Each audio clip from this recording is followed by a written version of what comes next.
You know, I've done 6 wars. I've ended 6 wars, and I thought this maybe would be the easiest one, and it's not the easiest one. It's a tough one. President Zelensky, you look fabulous in that suit. I said the same thing. Yeah, you look good. I said the same thing. Yeah, looks Isn't good that on nice? you. That's the one that attacked you last time. See, now he's I remember that. I apologize to you. You look wonderful. No, my first question for you, President But Zelensky. you are in the same suit.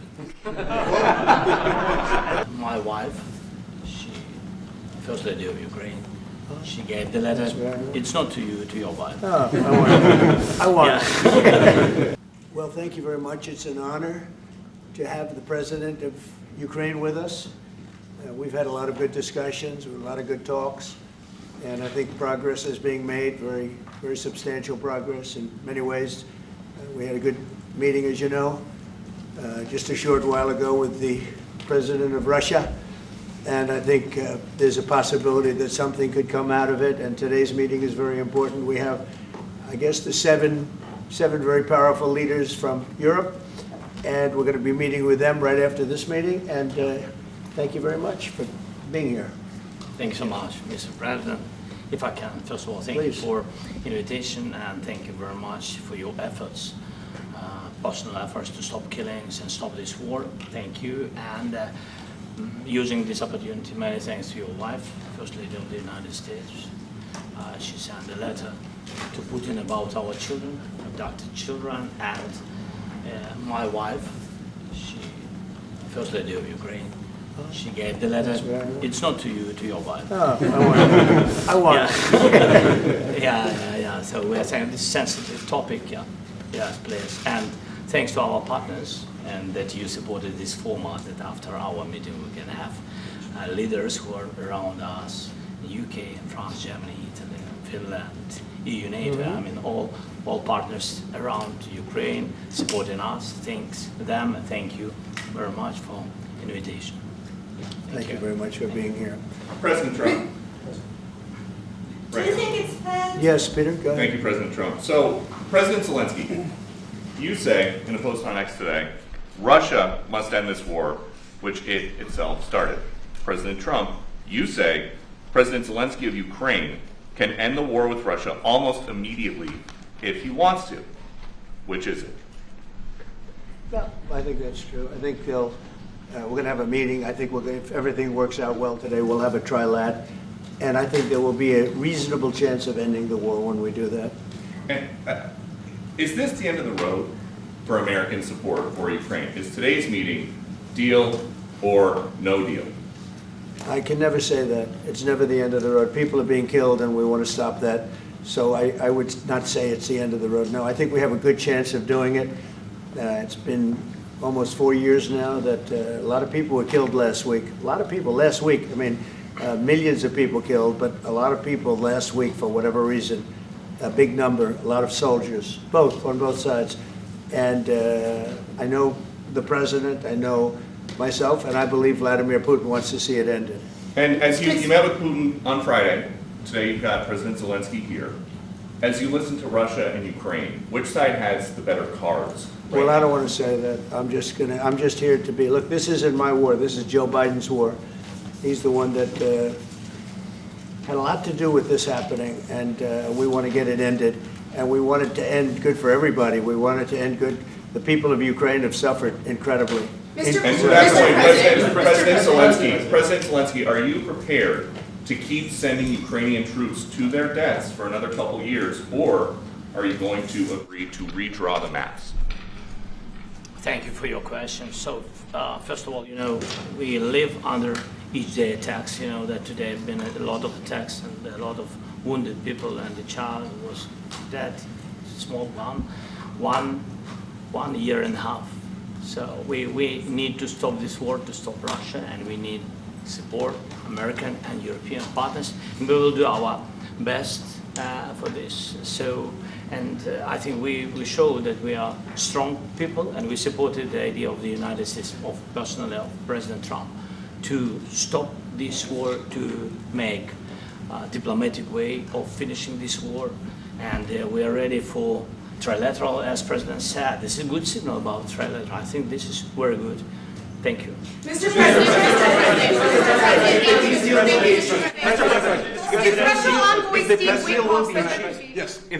If the peace deal will be achieved, are you going to be willing to send American peacekeepers to Ukraine?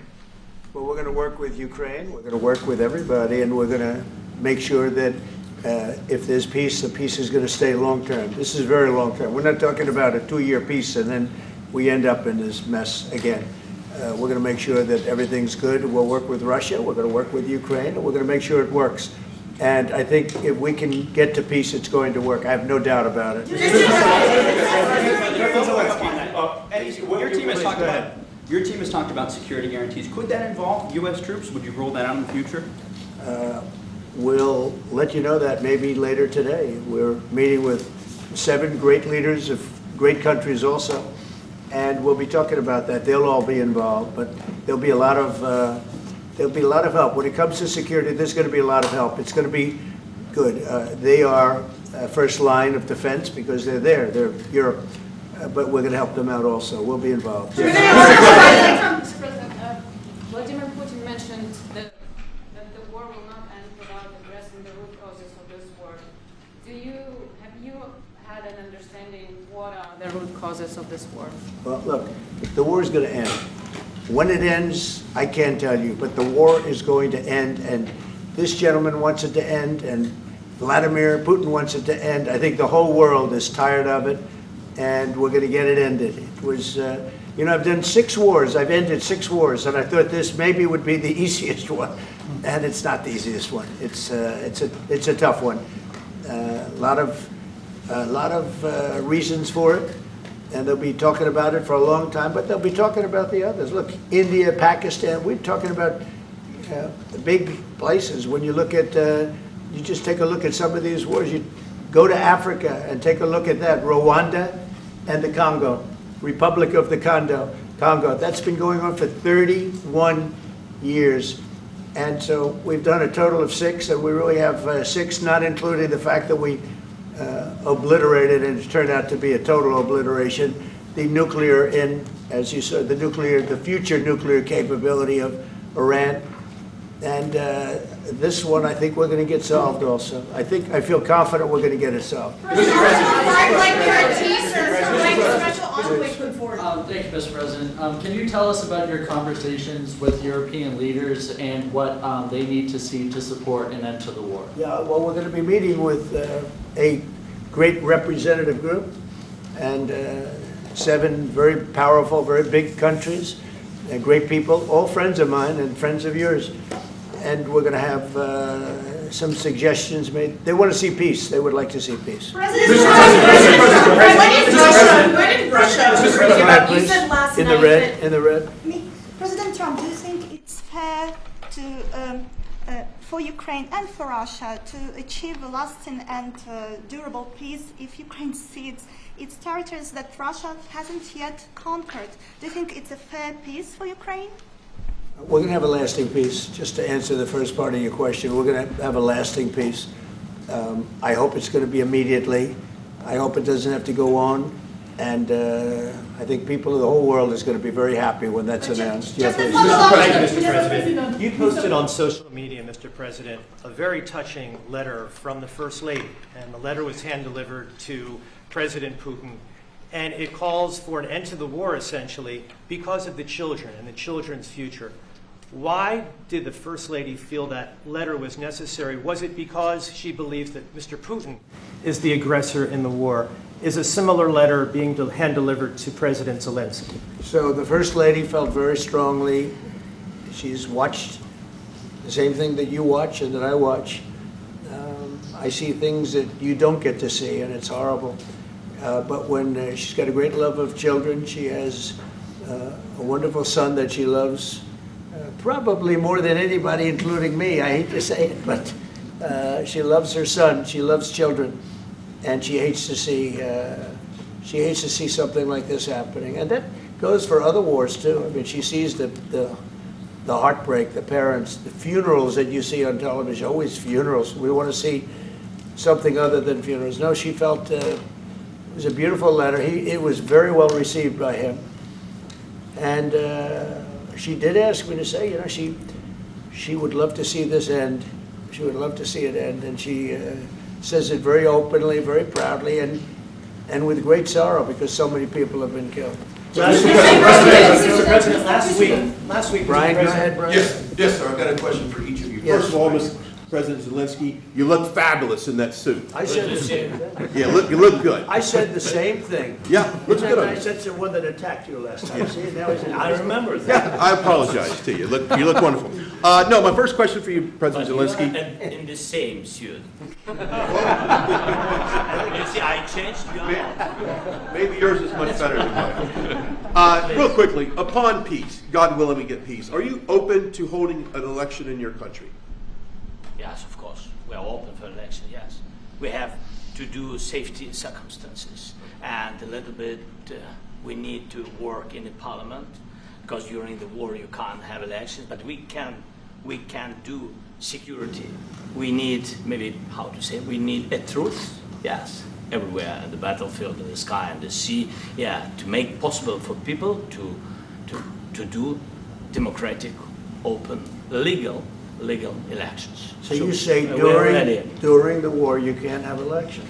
So let me just say 3.5 years from now, so you mean if we happen to be in a war with somebody, no more elections? Oh, that's good. I wonder what the fake You like news this is idea? gonna say. No, this is No. Speaking of news, I got a question for you. This sounds insane for me even to ask this, but do you think the American media really doesn't even want a peace deal because they've been so critical of you every step of the way as you lead the charge for peace?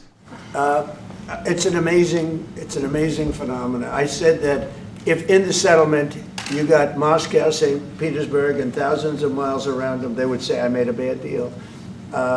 The level of hatred and animosity is incredible. Not with all. I mean, we have great people up here. We also have terrible people up there that I think are told what to say. But, you know, in solving all of these wars, they don't even write about it. You know, I saw major wars. I saw wars that have been going on for 31, 35, and 37, and a couple of quicker ones. One that was going to go into a full-blown deal very quickly. You know what the one I'm talking about. It was a big one. But they don't even write about that. No matter what I do, no matter what, and you know, this is not anything to do with you. It's probably to your advantage in a certain way. But no matter what I do, no matter what deal I make, from my standpoint, you'll come out good. Maybe President Putin will come out good. But they'll say, Trump was absolutely horrible. It's just that, and I've lived with that for a long time. I've lived with it since just before the first election. I used to get great publicity. Now I get the worst publicity anyone's ever gotten in office, but I won in a landslide, so the people understand. They're the only ones that count, ultimately. But I've also had great reporters. I've had journalists that are very good. But it's very sad when you do the right thing. As an example, they said, because of the fact that Vladimir Putin came to American soil, this was a tremendous defeat for Donald Trump. No, it was really wonderful that he did it. It was a hard thing for him to do, to be honest with you. It was the opposite of what they said, but they said it. Now, if he didn't come, they'd say that was also bad for Trump. You know, there's no way. And there's just a great dishonesty of the press, and I think that's why it's lost its credibility. You know, its credibility is at an all-time low. We have a thing going on right now in D.C.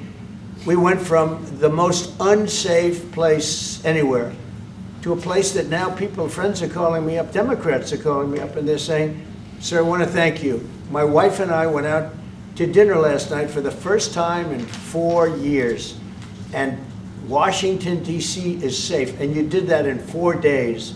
I'll tell you, it's safe. I had another friend of mine, he has a son who's a great golfer, he's on tour, and he came in fourth yesterday in the big tournament where Scotty Scheffler made the great shot, and he said his son is going to dinner in Washington, D.C. tonight. I said, would you have allowed that to happen a year ago? He said, no way, no way. He said, what you've done is incredible.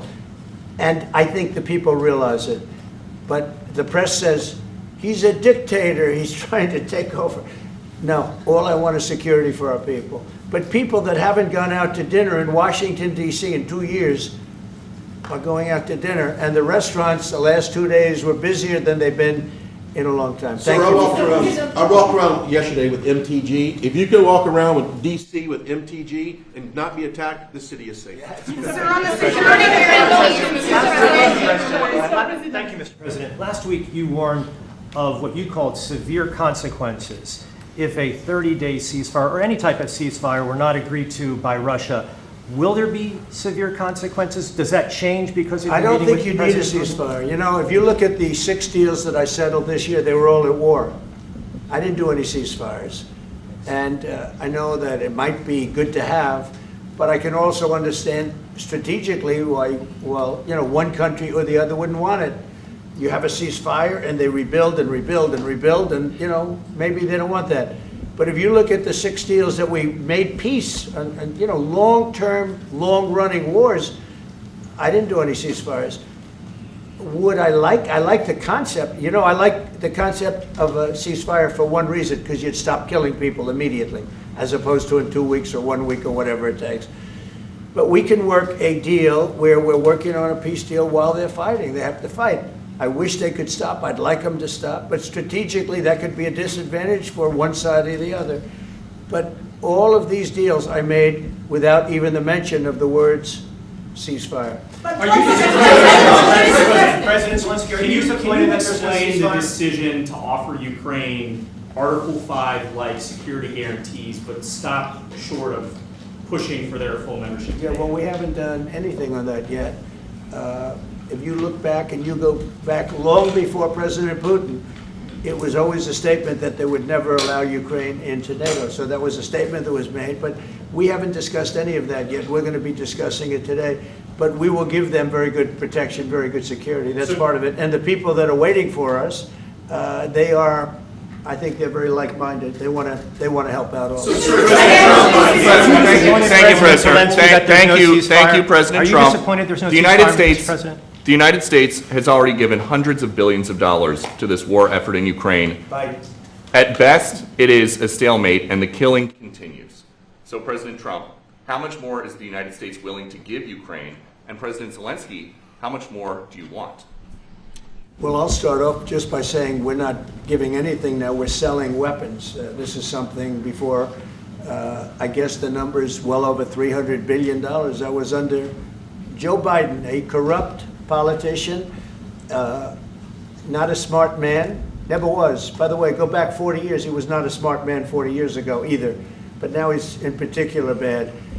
This was done by a corrupt administration that shouldn't have been in, and frankly, if the right results of the election were given, if I were president, this war would have never taken place, and he would have been very happy, because he would have liked to have seen. I mean, they went through hell. He went through hell. This war would have never happened, and the people that were killed, a couple of million people, a lot of people with soldiers and everything else, and the people that have been displaced and forced into other areas and other countries because of what's happened, none of that would have happened. And I'm just saying that he was a horrible president, whether it was the borders or this. He was just a horrible, corrupt president. I can. Thank you so much. So first of all, we have possibility now to buy weapon from the United States. We are thankful for this program and this opportunity. We are thankful for Europe. They pay for this.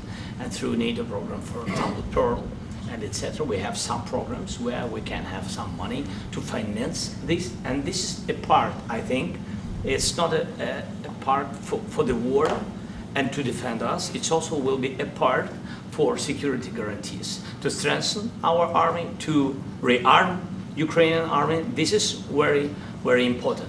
And it depends how much money we need to rearm. For example, the question of air defense, we spoke about it with President Trump, and I'm happy that we have now bilateral decisions and we work on it with production, American production. Nobody in Europe has so many air defense like Patriots, for example. We need it very much, and this is also about defending.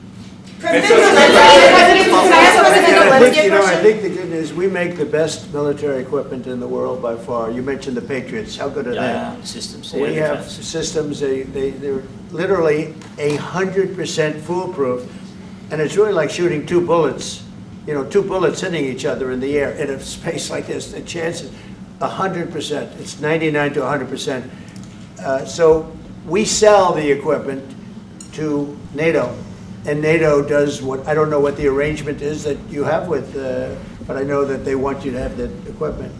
And we're getting the best equipment in the world, but they pay us for the equipment. Under Biden, it was just crazy what was going on. I believe the number is over 300. I think it could be $350 billion worth of equipment and money and everything else. And we've made more progress in settling this war in the last 2 months than they made in 4 years. This should have been settled a long time ago, but it should have never happened. Yeah, please. Real quickly, you pushed out on social media. All right, Brian, go first. You pushed out on social media about doing away with mail-in ballots and potentially electronic voting machines. Can you expand on that and how important Well, that is? that's a very off-topic, just really quickly. Mail-in ballots are corrupt. Mail-in ballots, you can never have a real democracy with mail-in ballots. And we, as a Republican Party, are going to do everything possible that we get rid of mail-in ballots. We're going to start with an executive order that's being written right now by the best lawyers in the country to end mail-in ballots because they're corrupt. And you know that we're the only country in the world, I believe, I may be wrong, but just about the only country in the world that uses them because of what's happened, massive fraud all over the place. The other thing we want change are the machines. For all of the money they spend, it's approximately 10 times more expensive than paper ballots. And paper ballots are very sophisticated with the watermark paper and everything else. We would get secure elections. We'd get much faster results. The machines, I mean, they say we're going to have the results in 2 weeks. With paper ballots, you have the results that night. Most people, but most people, many countries use paper ballots. It's the most secure form. So between paper ballots, very, very important, paper ballots, and I think maybe even more important, the mail-in voting. We're going to end mail-in voting. It's a fraud. If you have mail-in vote, even Jimmy Carter with this commission, they set it up. He said the one thing about mail-in voting, you will never have an honest election if you have mail-in. And it's time that the Republicans get tough and stop it because the Democrats want it. It's the only way they can get elected. Because with men and women's sports and with transgender for everybody and open borders and all of the horrible things, and now the new thing is they love crime. They're fighting me on the fact that I've made Washington, D.C. safe. We're not going to get mugged, beaten up, or killed like all the people you've been watching get so badly hurt. I'm glad, I hate to take your time with this, but I'm glad you asked me that question. Sorry. We're going to stop mail-in ballots because it's corrupt. You know, when you go to a voting booth and you do it the right way and you go to a state that runs it properly, you go in, they even ask me, they asked me for my license plate, for identity. I said, I don't know if I have it. They said, sir, you have to have it. I was very impressed, actually. But it's very hard to cheat with mail-in voting. As you know what happens in California, it's so corrupt, where some people get 5, 6, 7 ballots delivered to them. Now, we got to stop mail-in voting, and the Republicans have to lead the charge. The Democrats want it because they have horrible policy. If you have mail-in voting, you're not going to have many Democrats get elected. That's bigger than anything having to do with redistricting, believe me. And the Republicans have to get smart. We're not going to have a country. I said for a long time at rallies, you need borders and you need free and fair elections. Those two things, otherwise you don't have. We have strong borders now. In 90 days, Mr. President, we didn't have 1, 0, 0 in 3 months. Not one person came in illegally into our country. In fact, even I find that hard to believe, but it's run by a little bit of a liberal group that put out the numbers, so I guess it's, but 0, 0, and 0. You go back a year ago, 2 years ago, 3, millions of people poured into our country. It was terrible. Thank you very much. What security guarantees do you need from President Trump to be able to make a deal? Is it American troops, intelligence, equipment? What is it? Everything. And really, it includes 2 parts. First, strong Ukrainian army. That's what I began to discuss with your colleagues. And it's a lot about weapon and then people and training missions and intelligence. And second, we will discuss with our partners. It depends on the big countries, on the United States, on a lot of our friends. And Mr. President, are you willing to commit American troops to that NATO-like protection in order to get President Zelensky to a deal today? Well, I don't know if you define it that way, but NATO-like, I mean, we have people waiting in another room right now. They're all here from Europe, biggest people in Europe, and they want to give protection. They feel very strongly about it, and we'll help them out with that. I think it's very important. I think it's very important to get the deal done. You've been involved with the peacekeeping in Ukraine since your first day in the administration. What would you say to the Ukrainian people right now who are suffering under the Russian attacks and hoping that the American people will stand with them? Well, I know Ukrainian people. I've known many over the years. They're great people. They're smart. They're energetic. They love their country. I mean, they love their country, and we want to get this war ended. That's all I can do. I love the Ukrainian people, but I love all people. I love the Russian people. I love them all. I want to get the war stopped. Very important. Mr. President, was there any aspect of your discussion with Vladimir Putin that left you disappointed? Look, we just spoke to, I was just telling the president, I just spoke to President Putin indirectly, and we're going to have a phone call right after these meetings today.